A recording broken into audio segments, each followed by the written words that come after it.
Ok, bonjour, c'est Seydou Diallo. Aujourd'hui, je vais vous parler de politique. Dans quel sens? Qui peut faire la politique? Alors, il y a assez de personnes qui entendent parler de politique, qui ne savent pas c'est quoi la politique. La politique, c'est un concept supérieur. La politique, c'est un concept énorme. Alors, pour se lancer dans la politique, il faut d'abord avoir plusieurs notions, plusieurs notions. Il ne suffit pas de faire les sciences politiques, parce que j'ai eu ce petit problème-là.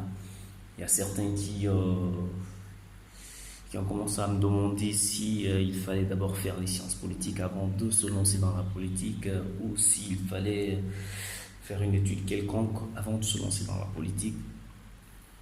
Moi, je me dis que pour faire la politique,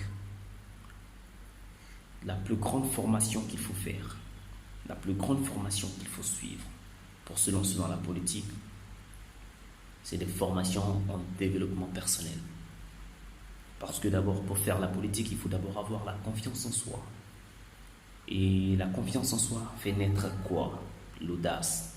Et pour être un politicien, il faut être audacieux. Il faut avoir une conception de leadership ici. Il faut être un leader. Et pour apprendre à être un leader, il faut d'abord apprendre à avoir confiance en soi. On ne peut pas être leader si on n'a pas confiance en soi. On ne peut pas être leader, on ne peut pas diriger une équipe si on ne peut pas se diriger intérieurement. Si on ne peut pas avoir une perception interne positive de sa propre personnalité. Il faut qu'il y ait une entente entre le conscient et le subconscient.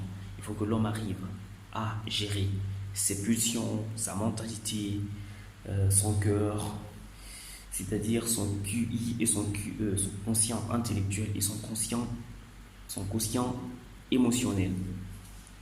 Alors, pour se lancer dans la politique, il faut d'abord avoir ces perceptions-là de la vie. Il faut aussi être, je vais dire, honnête, parce qu'il y a certains qui vont dire, mais non, il faut être malhonnête pour faire la politique. Moi, je dirais non. Il ne suffit pas de faire la politique, il suffit de faire la bonne politique. La politique, c'est dans le sens général du terme, mais la politique gouvernementale, qui est la politique du pouvoir, pour la faire, il faut avoir une conception positive des faits et gestes. Parce que personne ne va mettre dans son cahier de charge, personne ne va mettre dans son projet de société qu'il devient président pour nuire une nation. On met toujours dans le projet de société qu'on devient président pour développer une nation. On a toujours des projets positifs. Alors, si on a des projets positifs, il faut que la conscience soit positive pour que la personne puisse évoluer dans cette même lancée. Alors le fait de dire il faut avoir une conscience sale, il faut être un hypocrite, la politique c'est l'art de dire ce qu'on ne fait pas et de faire ce qu'on ne dit pas. Mais moi je me dis que ça ce sont des conceptions, moi je peux dire machiavéliques, ou je dirais ce sont des conceptions de victimisation,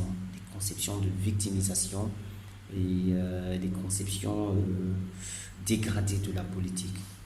Alors si vous voulez faire la politique, commencez d'abord par vous former personnellement, apprendre à savoir qui vous êtes réellement, apprendre à gérer une petite partie de votre communauté, c'est-à-dire votre quartier, comment je peux dire ça, votre secteur, les personnes les plus rapprochées de vous, dans la famille, et là vous saurez si vous pouvez être un leader demain. Parce qu'on ne devient pas leader du jour au lendemain. Il faut se battre, il faut beaucoup trimer, il faut se battre.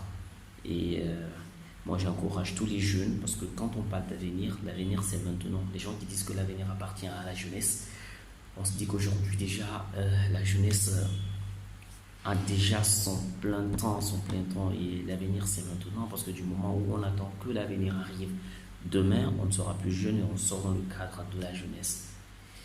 Merci, c'est Saïdou. La suite au prochain numéro.